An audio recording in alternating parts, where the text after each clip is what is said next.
Bonjour, je m'appelle Jérôme Ravenet et je vous partage sur ce fil de podcast la synthèse de cours donnés dans différents instituts depuis 2004 autour des théories et des pratiques médicales issues des traditions anciennes d'Orient et d'Occident. Bienvenue sur Énergie Tradition Santé à tous ceux qui nous écoutent avec discernement.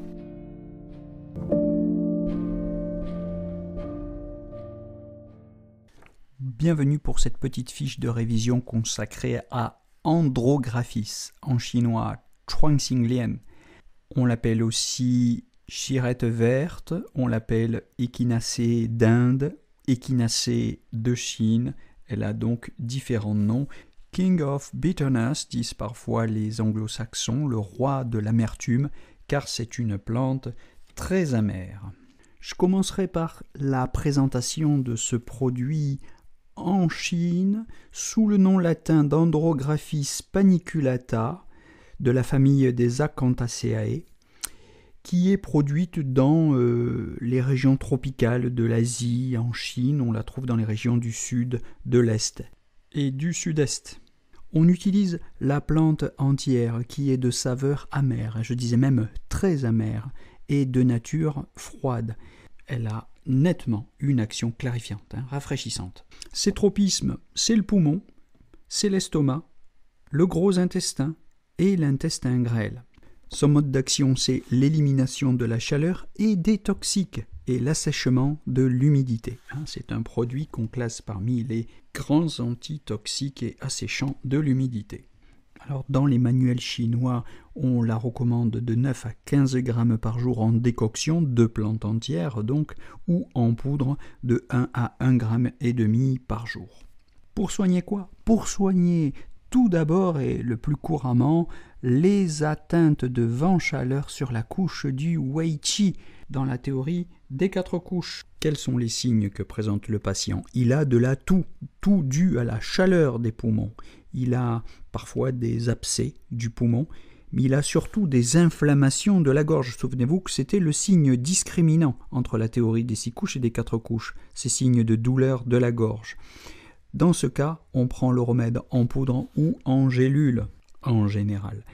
Il est utilisé en usage externe, frais, appliqué sur des abcès, sur des furoncles, sur des morsures de serpent également, pour clarifier la chaleur et éliminer les toxines. Il est très utilisé pour traiter les diarrhées ou dysenteries de type chaleur-humidité, très utilisé contre les infections urinaires et contre les eczémas. Et dans ce cas, on peut le prendre en poudre en le mélangeant à de la glycérine. On l'utilise aussi contre la leptospirose. C'est un produit majeur de la pharmacopée chinoise et c'est certainement à juste titre que les laboratoires occidentaux s'en sont emparés depuis quelques années. Donc je ne fais pas de publicité ici pour l'un ou pour l'autre, mais vous le trouverez facilement en pharmacie. Les dosages recommandés en Occident sont à peu près équivalents. Pour les infections respiratoires, par exemple, on recommande 400 mg 3 fois par jour, soit environ 1,2 g par jour. Donc très intéressant, j'insiste, contre les rhumes, mais pas seulement, contre les grippes, mais pas seulement, contre les pharyngites, les sinusites, les bronchites, toutes les infections respiratoires, spécialement s'il y a cette dimension ORL avec une inflammation du système ORL. C'est un fébrifuge, si la fièvre monte, c'est tout à fait indiqué.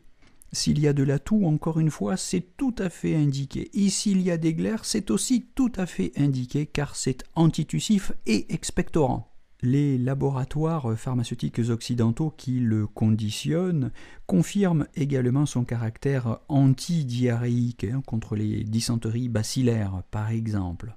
Mais ils vont aussi souligner son intérêt dans tous les troubles ostéo-articulaires où il y a de l'inflammation. Ça concerne l'arthrose et l'arthrite, les polyarthrites rhumatoïdes, mais aussi certaines affections très à la mode telles que la maladie de Lyme.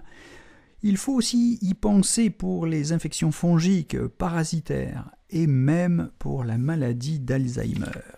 Donc, en résumé, c'est très important pour le système immunitaire, comme on l'appelle en Occident, pour le Wei Qi, comme on l'appelle en Chine, dans tous les cas où le patient a de la fièvre et mal à la gorge, pharyngite, etc. Je me répète.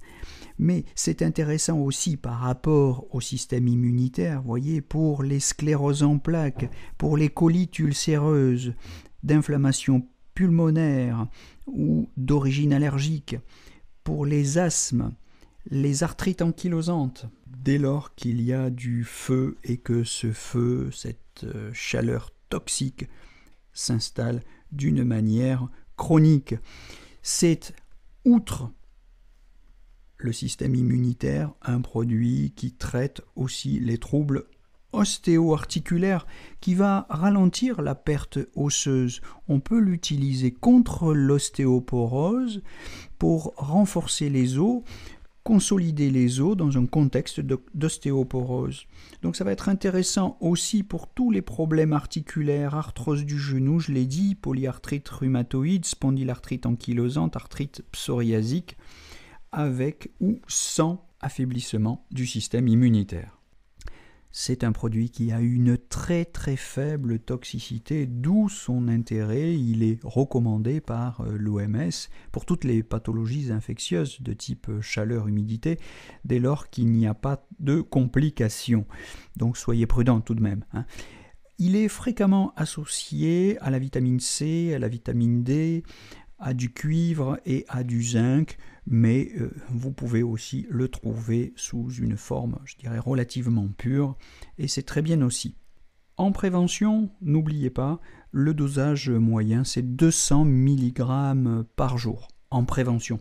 En cure, comme je l'ai dit plus haut, je le répète, on est plutôt autour de 400 mg 3 fois par jour, soit, comme le disent les Chinois, entre 1 g et 1,5 g par jour. C'est un grand médicament hépatoprotecteur et stimulant de la VB, la vésicule biliaire, et c'est sans doute la raison pour laquelle il est si peu toxique. Mais attention tout de même pour les grossesses. Il est contre-indiqué pour les femmes enceintes. Il est contre-indiqué au cas où nos patients prendraient des médicaments immunodépresseurs, ou des anticoagulants, ou des hypotenseurs, ou des antiplaquettaires. Mais à ces réserves près, c'est un grand médicament. Donc un grand médicament de l'infectiologie et un grand médicament de la gérontologie. J'espère que cette capsule vous aura été utile, qu'elle aura enrichi un petit peu vos connaissances. Je suis quant à moi ravi de vous partager ce trésor de la médecine traditionnelle chinoise, Andrographis, désormais accessible en Occident sous des formes diverses vendues par des laboratoires pour lesquels je ne ferai pas de publicité. Je vous souhaite une belle journée et je vous donne rendez-vous très bientôt. Belle journée à tous!